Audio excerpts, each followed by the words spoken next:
Bismillahirrahmanirrahim. Assalamualaikum warahmatullahi wabarakatuh.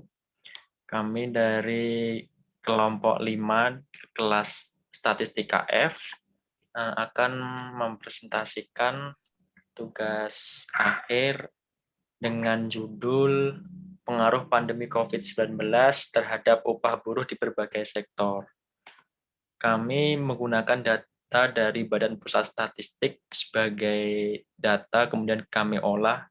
Nah, dari data Badan Pusat Statistik melaporkan bahwa ekonomi Indonesia di kuartal 1 2021 masih mengalami penurunan 0,74%. Nah, dari laporan tersebut, ekonomi Indonesia belum kembali ke zona positif setelah mengalami penurunan 4 kali berturut-turut sejak kuartal 2 2020, yang mana terjadi penurunan sebesar 5,32%. Ya karena dampak dari pembatasan kegiatan jual beli juga, akhirnya banyak kegiatan ekonomi yang turun. Kemudian tidak sedikit pula usaha dalam negeri yang mengalami penurunan omset, kemudian penutupan toko, gerai, kemudian banyak perusahaan yang memangkas gaji karyawannya agar bisa survival di masa pandemi ini. Juga bahkan paling paling parahnya juga pemutusan hubungan kerja atau PHK. Jadi agar perusahaan tersebut bisa survival di masa seperti ini. Di sini kami bagi dua datanya. Yang pertama kita ambil data dari bulan Februari 2020 dan juga bulan Agustus 2020.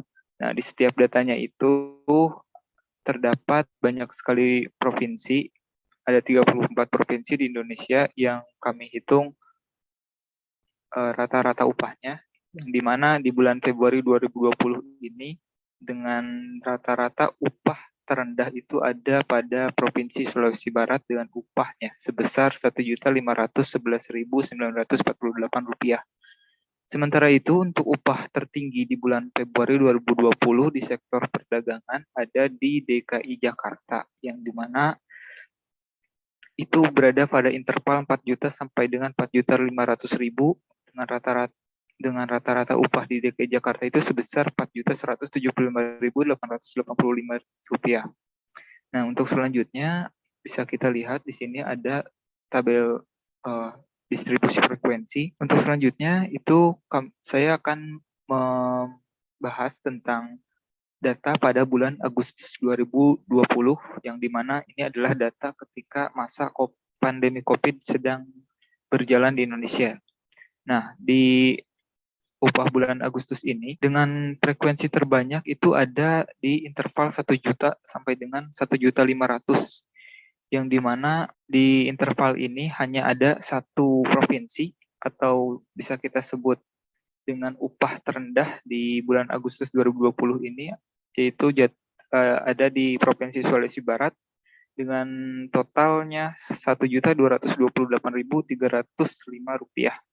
Dan untuk rata-rata upah tertinggi pada sektor perdagangan itu masih dipegang oleh Provinsi DKI Jakarta dengan besarnya itu Rp3.784.795.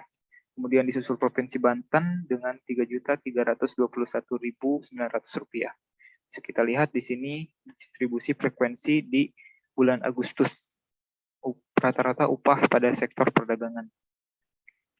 Nah, untuk selanjutnya, jika kita bandingkan hasil dari data di bulan Februari 2020 dan Agustus 2020, di situ ada naik dan turun upah yang dimana perbandingannya itu 23 berbanding 11. Yang dimana 23 provinsi mengalami penurunan rata-rata upah dan sebagiannya itu ada kenaikan. Nah, untuk penurunan upah rata-rata itu paling besar ada di Provinsi Bali, yang dimana itu asalnya dari 2.500.000 ke 2.083.000. Nah, itu ada penurunan sekitar 432.000 sekian ya. Kemudian disusul oleh Provinsi DKI Jakarta dan Kalimantan Selatan. Sementara ada yang justru mengalami kenaikan upah ketika masa pandemi COVID, yaitu di Provinsi Papua Barat dengan Rp363.846 itu kenaikannya, dan juga ada di Sumatera Utara juga mengalami peningkatan rata-rata upah buruh sebesar Rp163.562. Di sisi lain juga terdapat provinsi yang tetap stabil. Tetap stabil di sini maksudnya meskipun mengalami penurunan tapi tidak terlalu besar, yang dimana di antaranya yaitu adalah Provinsi Bengkulu yang hanya mengalami penurunan sebesar Rp3.000 dan juga Provinsi Kalimantan Tengah yang hanya mengalami penurunan sebesar Rp4.500. Oke, di sini saya akan melanjutkan mengenai metode bagaimana kita menghitung statistika menggunakan aplikasi SPSS. Nah, di mana di sini saya mengambil datanya itu dari data Excel yang setelah dijelaskan oleh Rifki. Seperti ini datanya. Nah, di data Excel ini angkanya ini masih berbeda-beda semua. Karena ini kan menghitung nominal rupiah, di mana nominal rupiah ini pasti berbeda-beda. Sehingga bagaimana cara kita agar mempermudah untuk mencari distribusi frekuensi? Yang pertama kita menggunakan cara interval class, di mana interval class itu seperti kita mengelompokkan nilai nominal-nominal. Seperti contohnya yaitu 1 juta sampai dengan 1.500.000 dan seterusnya. Nah, di sini kalau di aplikasi IBM ini cara menggunakannya yaitu dengan transform, kemudian record into same atau record into different, itu terserah. Kalau aku milih into same variable karena variabelnya sama.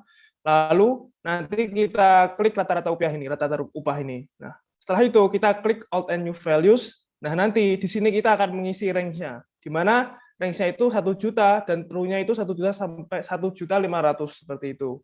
Nah, setelah itu kita menambahkan value di sini, saya contohkan. Nah, di sini kita tambahkan value, gunanya untuk apa? Gunanya untuk bisa mendeteksi bahwa itu merupakan, kita akan mengganti nilai 1 juta sampai dengan 1.500.000 itu dengan angka 1. Itu agar mempermudah dan mengelompokkan nilai-nilai yang berbeda seperti itu. Karena ini saya sudah ubah, jadi saya tidak melakukan itu. Nah, sebelumnya bagaimana kok bisa seperti ini? Kita membuat di variable view, di mana di variable view ini kita menentukan variabel apa saja yang akan kita gunakan di dalam proses dari statistika. Nah, di sini kita menggunakan provinsi, di mana provinsinya itu adalah provinsi di seluruh Indonesia. Kemudian kita menggunakan 2 variabel lagi, yaitu upah di bulan Februari dan upah di bulan Agustus, seperti itu. Nah, lalu setelah kita mengubah value yang sebelumnya itu nominal menjadi angka ini biar mempermudah, lalu kita menganalisa. Untuk menganalisanya kita klik analyze, kemudian di deskriptif statistik, lalu di frekuensi. Nah, di sini ini merupakan sebuah metode untuk bisa melakukan distribusi frekuensi. Kemudian kita klik upah yang akan kita analisa di upah bulan Februari dan Agustus.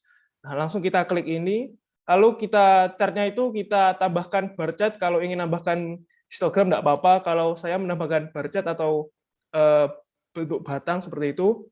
Lalu kita continue, kemudian setelah itu kita oke.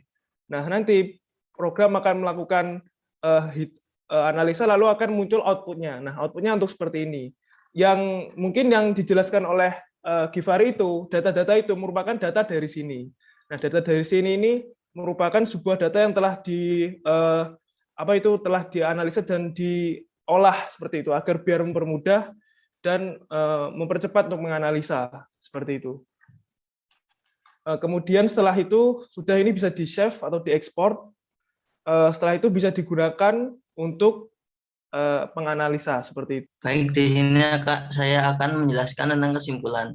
Kesimpulan yang dapat dari penelitian ini yaitu upah rata-rata yang ada di seluruh Indonesia saat ini pandemi COVID-19 beragam.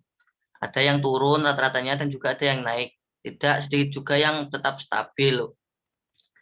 Spesifikasi lebih tepatnya begini, Provinsi Bali, Provinsi DKI Jakarta, dan Provinsi Kalimantan itu mengalami penurunan. Dan Provinsi Papua Barat, Sumatera Utara, Kalimantan Timur justru mengalami kenaikan. Nah, ada 2 provinsi yang rata-rata upahnya tidak mengalami penurunan ataupun kenaikan, yaitu Provinsi Kalimantan Tengah, dan Provinsi Bengkulu.